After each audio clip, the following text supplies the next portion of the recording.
नमस्कार दोस्तों, मेरा नाम है बबलू और आप अभी देख रहे हैं आपका अपना पसंदीदा यूट्यूब चैनल जिसका नाम है बबलू की बगिया। दोस्तों, आज जिस प्लांट के केयर टिप्स के बारे में मैं आपसे शेयर करने वाला हूं वो प्लांट आपको स्क्रीन पे बिल्कुल दिख रहा होगा। ये प्लांट चिली प्लांट यानी कि मिर्च के पौधे हैं। मिर्च के पौधे के लिए कौन से कंटेनर बेस्ट होते हैं, किस तरह का सॉइल मीडिया बनाना होता है, हम क्या चीज़ इस्तेमाल करें, कैसे इसकी केयर करें ताकि ये प्लांट अपनी बागवानी में सालों साल बना रहे और एक ही प्लांट से हम सालों साल फ्रूटिंग ले सकें, और क्या चीज़ डालने से ये प्लांट हेल्दी रहेगा और एक भी फूल इसके गिरेंगे नहीं बल्कि हर एक फ्लावर इसके फ्रूटिंग में कन्वर्ट होंगे। आज हम इन्हीं टॉपिक पे बात करने वाले हैं, तो लास्ट तक बने रहिए। आप लोगों में से ज़्यादातर लोगों का कमेंट आता है कि आपने जो चिली प्लांट का केयर किया हुआ है उसके बारे में एक डिटेल्स वीडियो शेयर कीजिए। तो उसी को देखते हुए आज का ये वीडियो समर्पित है केवल और केवल आपके लिए। आप भी अपने टेरेस गार्डन पे 2 से 3 मिर्च के प्लांट भी यदि लगा देते हैं तो इतने मिर्च उसमें आएंगे। जताए हुए तरीके से आप प्लांट का केयर करते हैं तो उसमें इतने फ्रूटिंग होंगे कि आपको सालों साल मिर्च मार्केट से खरीदने की ज़रूरत नहीं पड़ेगी। हम शुरुआत करेंगे सॉइल मीडिया से, फिर उसके बाद बीज या पौधे से, फिर कौन सा खाद मैं इसमें डालता हूँ, कौन सा ऑर्गेनिक खाद इसमें डालता हूँ और कैसे इससे मैक्सिमम फ्रूटिंग लेता हूँ। तो दोस्तों, आप लोगों में से ज़्यादातर लोगों का ये कंप्लेन होता है कि मेरे मिर्च के प्लांट पे फूल तो आता है लेकिन फूल फ्रूट में कन्वर्ट नहीं होता है। तो इसका एक ही कारण है कि आपने जो मिर्च के प्लांट लगाए हुए हैं उसमें पोषक तत्वों का कहीं ना कहीं अभाव है, और वही अभाव फूल को फ्रूट में कन्वर्ट नहीं होने देता है। तो आप जब भी सॉइल मीडिया तैयार करें तो सॉइल मीडिया मिर्च के लिए ऐसे तैयार करें ताकि उसमें पानी का बिंदु मात्र भी रुके ना। यानी मेरे कहने का मतलब है दोस्तों कि यदि आप इसमें वाटरिंग करते हैं तो पानी मिट्टी को भिगो के तुरंत बाहर निकल जाए, इस तरह का सॉइल मीडिया बनाना चाहिए। उसके लिए मैं जो इस्तेमाल करता हूँ वो 40% इस्तेमाल करता हूँ गार्डन सॉइल, 30% इसमें मैं डालता हूँ कंपोस्ट या वर्मी कंपोस्ट कर लीजिए, काउडंग कंपोस्ट कर लीजिए, और बाकी का रेशियो जो है वो इसमें मैं कंस्ट्रक्शन सैंड का डालता हूँ। सैंड इसलिए डालता हूँ ताकि मिट्टी हमेशा ही भुरभुरी बने रहे और इसको वाटरिंग करने के बाद कभी भी इसमें पानी रुके भी ना, बिल्कुल ना रुके। इस हिसाब से सॉइल मीडिया तैयार करने के बाद आप चिली प्लांट को चाहे तो किसी नर्सरी से 5 से 10 रुपये का मिल जाएगा, वहाँ से भी आप बढ़िया क्वालिटी का ला सकते हैं, या फिर बीज का चयन सही से करें, यानी कि जो बढ़िया बीज हो, बढ़िया क्वालिटी के बीज हो, उसी को आप इस्तेमाल करें तो बेटर रिजल्ट आपको मिलेगा। मैंने जो इस्तेमाल किया हुआ है, ये जो आपको पूरे चिली प्लांट मेरे बागवानी में दिख रहा है, इसको मैंने कहीं से ना तो पौधा खरीद के लाया है, ना ही मैं इसको कहीं से बीज खरीद के लाया, बल्कि मेरे घर में जो राशन आता है उसको ही मैंने इस्तेमाल किया है। मैंने पहले ट्रायल किया था जिसमें मुझे इसका फ्रूटिंग बहुत अच्छा लगा, फिर उसी बीज को मैंने एज ए ट्रायल इस्तेमाल किया तो इसमें से ये पौधे निकल आए हैं, और मिर्च की साइज़ भी आप देख सकते हैं, अच्छे खासे साइज है। तो इससे बेटर मुझे नहीं लगता कि मार्केट में भी कोई बीज हमें मिलता। इसीलिए हमने उसी बीज से, जो किचन के लिए हमने सूखी मिर्च लाई थी, उसी बीज से ये पौधा तैयार किए और लगाए हुए हैं हमने। ये सारे ही मिर्च के पौधे दोस्तों क्रेट में लगाए हैं, जो प्लास्टिक के क्रेट होते हैं, फ्रूटिंग क्रेट, उसमें लगाए हुए हैं। ये सालों साल चलने वाला पॉट होता है, ये जल्दी खराब नहीं होता है, और दूसरी सबसे बड़ी बेनिफिट है कि उसमें सॉइल भी ज़्यादा मात्रा में आता है। तभी आप ऐसे पौधे को लहलहाते हुए देख सकते हैं। तो अच्छी गुणवत्ता का बीज होना ज़रूरी है, और उसके बाद जब बीज से पौधा तैयार होने लग जाए तो एक जगह से दूसरे जगह शिफ्ट कर सकते हैं, जहां आप फाइनली इससे फाइनल प्रोडक्ट यानी कि फ्रूटिंग लेने वाले हैं। और कोशिश ये रखें कि बड़े से बड़े पॉट मिले ताकि पौधा बहुत बढ़िया ग्रो करे। अब जो मैं इसमें खाद डालता हूँ वो खाद मैं खुद भी तैयार करता हूँ, यानी कि किचन वेस्ट से बनाया हुआ लिक्विड खाद डालता हूँ, और उसमें और काव डंग कंपोस्ट डालता हूँ।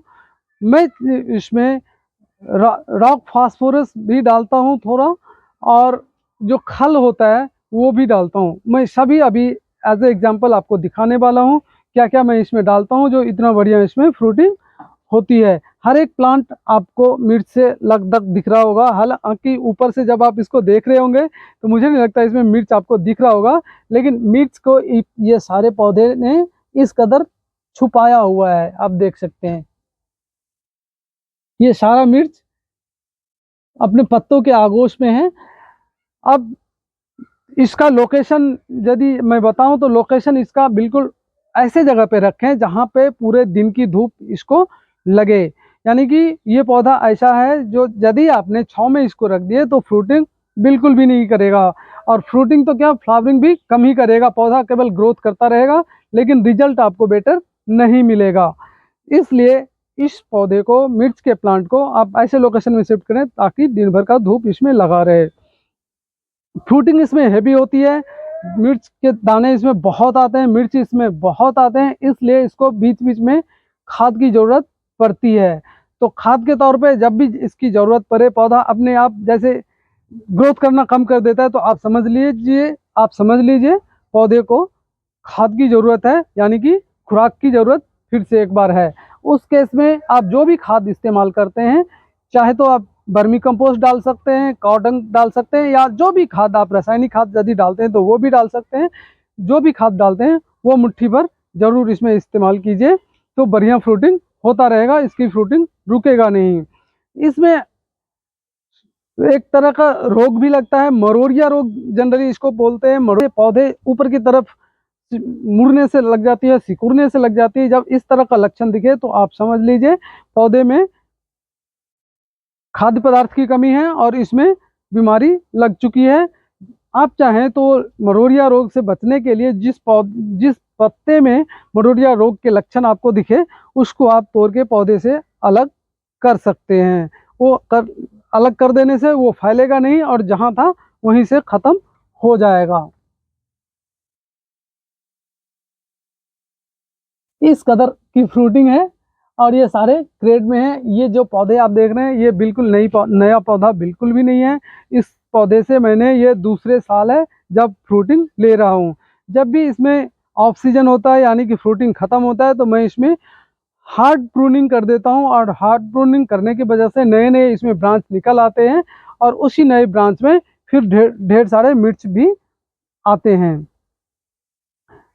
मैंने ये पौधा लगभग 2 साल पहले लगाया था और उससे पिछले साल मैंने मिर्च लिया था जिसमें ठीक ठाक मिर्च आया था, और इसीलिए मैंने इसको चेंज नहीं किया। उसी को प्रूनिंग करके मैंने इस साल भी मिर्च लेना की ठानी, और देखिए मिर्च का साइज आपको बिल्कुल भी निराश नहीं करेगा, बहुत बढ़िया साइज का मिर्च है। इसकी ज़रूरत हमें बहुत कम मात्रा में ही होती है, इसलिए अपने टेरिस पे यदि इसको लगा दें तो 2 से 3 पौधा काफ़ी होता है एक छोटे फैमिली के लिए। दोस्तों ये वही खाद है जो इसमें मैं डालता हूँ, और इसी खाद की बदौलत इससे सालों साल मैं फ्रूटिंग लेता रहता हूँ। ये सामने जो आपको दिख रहा होगा ये मस्टर्ड केक है जो फ्रूटिंग लाने में मदद करता है। ये कॉटन कंपोस्ट है जो देख सकते हैं कितना बेस्ट क्वालिटी का है, लगता है जैसे ये बर्मी कंपोस्ट हो, लेकिन यकीन मानिए ये बर्मी कंपोस्ट नहीं बल्कि कॉटन कंपोस्ट है जिसे मैंने रेनी सीजन स्टार्ट होने से पहले कलेक्ट करके अपने पास रख लिया है। और ये पैकेट में जो आपको दिख रहा होगा ये मैंने बोन मिल में इस्तेमाल नहीं करता हूँ, इसलिए रॉक फास्फोरस मैंने ये खरीद के लाया हुआ है। और ये जो बाल्टी में आपको लिक्विड दिख रहा होगा दोस्तों, ये किचन वेस्ट से मैंने बनाया हुआ है। किचन वेस्ट से यूं तो आप सॉलिड खाद भी बना सकते हैं, लेकिन अभी रेनी सीजन चल रहा है, रेनी सीजन में सॉलिड खाद बनने में टाइम लग जाएगा, तो मैं अभी पूरे रेनी सीजन किचन वेस्ट को लिक्विड फर्टिलाइजर के तौर पे ही इस्तेमाल करूंगा।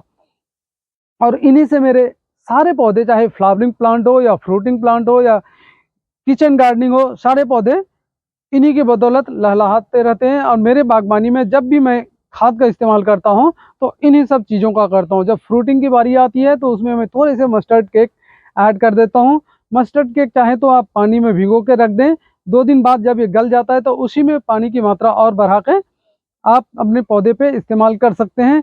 या यदि आप लिक्विड खाद बनाने से बचना चाहते हैं तो इस मस्टर्ड केक को जो प्लांट मिर्च के पौधे या जो भी फ्लावरिंग प्लांट है उससे दूर कहीं किनारे पे ऐसे ही सॉलिड मिट्टी के नीचे दबा देंगे, तब भी ये वही काम करेगा। आइए अब दिखाते हैं कैसे हमें ये सब खाद अपनी बागवानी में पौधों में देना चाहिए।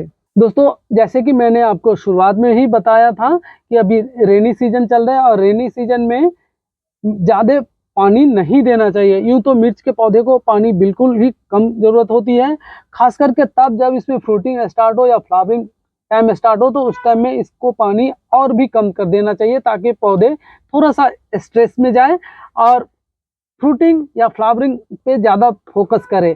तो मिर्च के पौधे में पानी की ज़रूरत बिल्कुल कम होती है और ख़ास करके रेनी सीजन में जब मिट्टी इस कदर गीला हो तो इसमें बिल्कुल भी पानी की ज़रूरत नहीं के बराबर होता है। लेकिन बीच बीच में इसकी निराई गुराई ज़रूरी है और इसमें यदि आपको कोई भी हरे पत्ते या कुछ भी गिरे हुए दिखे इस तरह का, तो उसको ज़रूर साइड कर दें, हटा दें, नहीं तो इसमें फंगस का अटैक हो सकता है। हमने कर लिया दोस्तों निराई गुराई कंप्लीट। अब इसमें मैं डालता हूँ थोड़े से काउ कंपोस्ट और थोड़े से रॉक फास्फोरस और आज मैं इसमें डालूंगा मस्टर्ड केक सॉलिड के रूप में ही। लिक्विड यदि बनाए तो लिक्विड और भी बढ़िया होता है, लेकिन मैं आज लिक्विड मेरे पास तैयार नहीं है तो मैं इसको सॉलिड ही डालूंगा। और सबसे पहले गोबर की खाद जो मेरे पास है काउ कंपोस्ट वो मैं डालता हूँ। इस कदर किनारे में रख देंगे। मिट्टी को हमने साइड कर दिया है और मुट्ठी भर, केवल ये जरा सी मुट्ठी भर यदि आपने इसमें काउ कंपोस्ट डाल दिए तो ये पौधे के लिए कम से कम महीने भर के लिए खाद हो गया और इससे वो ना तो फ्रूटिंग गिराएगा ना ही फ्लावरिंग इसमें आना कम होगा। तो इस तरह से आप भी अपने प्लांट को खाद बीच बीच में देते रहिए। थोड़े से रॉक फास्फोरस भी मैं इसमें डालूंगा, इससे फ्रूटिंग बेहतर हो जाती है। और जो लोग बोन मील का इस्तेमाल करने से बचना चाहते हैं या बचते हैं वो रॉक फास्फोरस ही इस्तेमाल कर सकते हैं। आप चाहे तो जो खली होता है, चौक होता है, उसको भी ऐसे ही पीस के या लिक्विड बना के डाल सकते हैं, वो भी बहुत बढ़िया रॉक फास्फोरस का काम करता है। काउ डंग कंपोस्ट डालने के बाद ऊपर से हम मिट्टी के सतह को उस पे डाल देंगे ताकि जो हमारा काउ डंग कंपोस्ट है वो सूखे ना, उसके जो गुणवत्ता है वो इस मिट्टी में दफन हो जाए और इस मिट्टी को लाभ पहुंचाए। यदि हम इसको कवर नहीं करेंगे तो ये सनलाइट में सूख जाएगा और सूखने के बाद इसके जो पौष्टिकता है वो कम हो जाएगी और हमारे पौधे को जिसके लिए हमने इसको डाला हुआ है उसको कम मिलेगी। तो मिर्च के ज़्यादा से ज़्यादा फ्रूटिंग के लिए आप इस हिसाब से अपने पास जो आपके पौधे हैं उसको भी केयर कर सकते हैं। इसी हिसाब से यदि केयर किए तो यकीन मानिए आपके बागवानी में भी इतना फ्रूटिंग होगा कि आप मिर्च तोड़ते तोड़ते थक जाएंगे और आपको अपनी किचन के लिए कभी मिर्च मार्केट से खरीदने की ज़रूरत नहीं पड़ेगी। उम्मीद है ये वीडियो आपको इन्फॉर्मेटिव लगा होगा और आप यदि इसके बारे में या इस मिर्च से रिलेटेड किसी भी तरह के क्वेरी जानना चाहते हैं या किसी तरह के आप जानकारी और जानना चाहते हैं तो मुझे कमेंट बॉक्स में आकर लिखें। मैं कोशिश करूंगा आपको आपके मिर्च के बारे में जो भी समस्याएं हैं उसको निदान करने के लिए मैं आपको रिप्लाई ज़रूर करूंगा और आप भी अपनी बागवानी से ऐसे ही खुश रहेंगे। तो इसी के साथ दोस्तों इस वीडियो को अब यहीं ख़त्म करता हूँ। मिलता हूँ आपसे किसी नए ब्लॉग में किसी नए टॉपिक के साथ। तब तक के लिए मुझे दीजिए विदा और देखते रहिए अपना मनपसंद यूट्यूब चैनल बबलू की बगिया। बहुत बहुत धन्यवाद आप सभी का।